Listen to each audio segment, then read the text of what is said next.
Inside the Circle, the 11th annual Whiteboard Predictions, brought to you by Inside the Circle alongside Sean. I'm Mark. We're going to break down the weight classes and tell you the story. If you remember our first ever episode, I do. it was odd. It didn't have the energy that we have now. It was over 2 days. I don't know how we only did 7 weights a day. Yes. Yeah. We didn't have it down. We knocked that down. Now it's only 12-hour days. So Twice. yeah. Used to be 12 already. 3 days. Now we got down to 2. Let's talk 132 pounds, Sean. What is the deal with this weight class? What is the story that we need to tell people? They're going to be in the gym all day anyway. Oh, you know what? I remember Inside the Circle mentioned 132 had a couple of wrinkles in it. I'm going to stay in the gym right now. Tell them why they should stay in the gym. Well, this is a journeyman's way to me, Mark. A lot of guys who've been utility-nized for the team over the years, wrestling up, wrestling down to help the team out, now finally have their chance to shine. When I look at it, I feel like we have 7 caliber guys trying to fit into 4 spots. And one of the more entertaining weights that I think uncertainty is going to be plentiful. And with that said, let's take a look at these 16. And now, are these utility knives or Swiss Army knives? One of the Swiss. same. Okay, gotcha. From Sweden.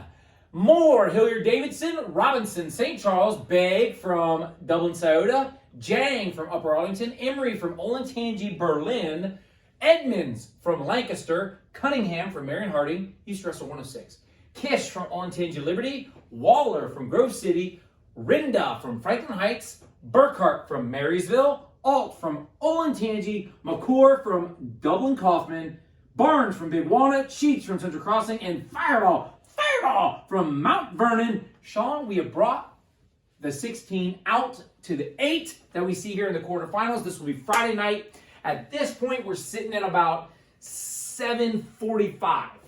Go!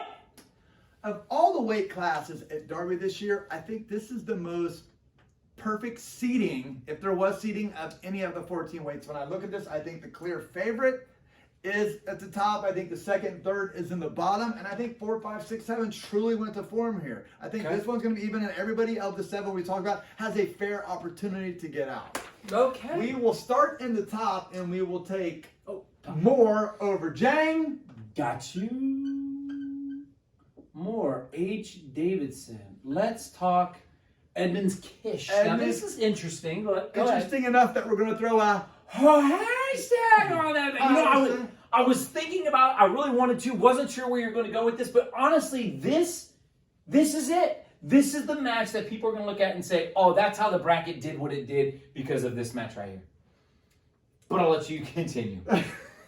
This one we got a pretty good freshman coming in running hot. Just came off that big sectional win. We have a veteran senior here coming in off of a solid showing as well. Probably the toughest sectional at that weight we saw there. And at this point, we're going to go with the senior and have Edmonds pushing on to the semis.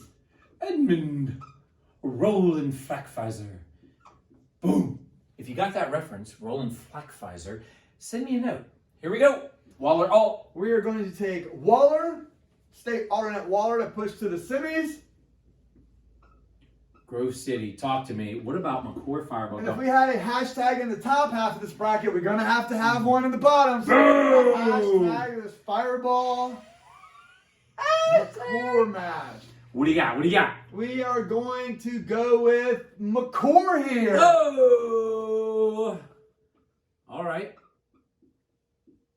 Sean, the semifinalists are set. These guys in this loss category are going to cross bracket. Let's pick up in the console quarters.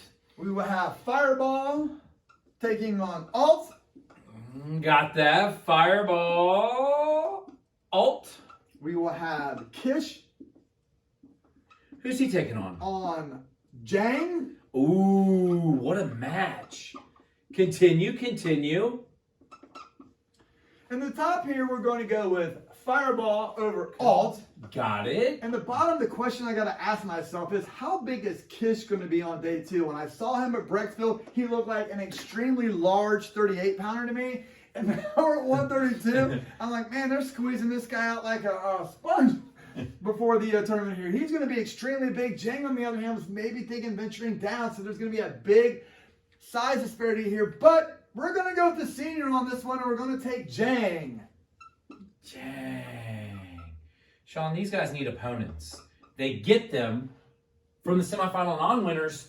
Let's talk whichever one you want to. This is pretty even, as you said. It's pretty even. I think Edmonds was a little bit underrated. Lancaster has wrestled somewhat of an out-of-the-way schedule here, what they needed for their team. They didn't go to the bigger tournaments, but they still had great performances. But we are going to go with Moore advancing out to the finals. Give me more. Give me more. More. Take H. Dave. Boom. What about Waller and McCord? We're going to go Waller and McCord here. Two guys. Again, McCord wrestled 132 last year. Had to wrestle up because, again, we talk about the utility knife of having going to the open spot and helping your team out. Waller's had a solid season himself as well. He was also a state alternate last year at 126, I believe. Really is looking good. But this way, I was really high on McCord. I saw him at Brecksville. I think he wrestled better there than his record at that tournament showed. He kind of let some matches get away from him. So we were going with McCord, punching his ticket to the shot and getting into the finals here. Got it. Now, these guys are going to drop over. We're going to have Edmonds. What a match. Edmonds. Lancaster. We're going to have Waller. Grove City. Sean, walk us through the consolation semifinals, the blood round, the go-to matches. Grab your popcorn. We're going to start at the bottom here, and this is a rematch of the Upper Arlington sectional final, Yep. and it's also a rematch of the All North final. Both of them won by Waller, so we're going to stay on the Greyhound bus. Oh, Yeah, you love that. You dog, Where you. did he pull that out Oh, of? my gosh. Oh, the humanity. the humanity. Jang. Upper Arlington. What about up top, Sean? Fireball Edmonds. What up? Oh, that's a great match. Me and Mark did a study Mark and I. years ago of what the percentage is Yes. of semifinal losers coming back 45 minutes later and being semifinal winners. The small sample that we did had it around 50%. I think it's maybe gauged up a little bit since then there, but it was around 50%. So at the bottom, we're having one semifinalist win. Then at the top, you got to go with Edmonds here. Wow. Edmonds, I like the semifinal drops here. I think these guys are good. They're well coached. Give them your coach there. Yeah, you know the Come on. assistant coach is going to have this Lancaster Gale ready to go. So on this one, Fireball will drop down. Fireball will drop down. Sean, our field is set for the finals. Now, point of note, I will be in Ann Arbor, Michigan at this point, but fifth, third champion. I will not be at Derby either. But we will have Fireball grabbing the state alternate spot. Got him. We will have Waller and Edmonds round 3, I believe, going to Waller. Noted. And a rematch from the sectional final at Marysville. We are going to go with Wyatt Moore of Hilliard Davidson. Wyatt Moore. Got him. H. Dave. Sean, this rounds out your top 6 at the Darby District, 132 pounds.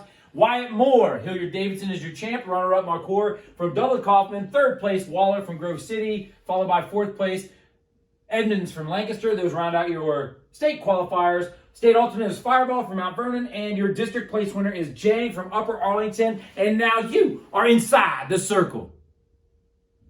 The circle. The circle. Circle in.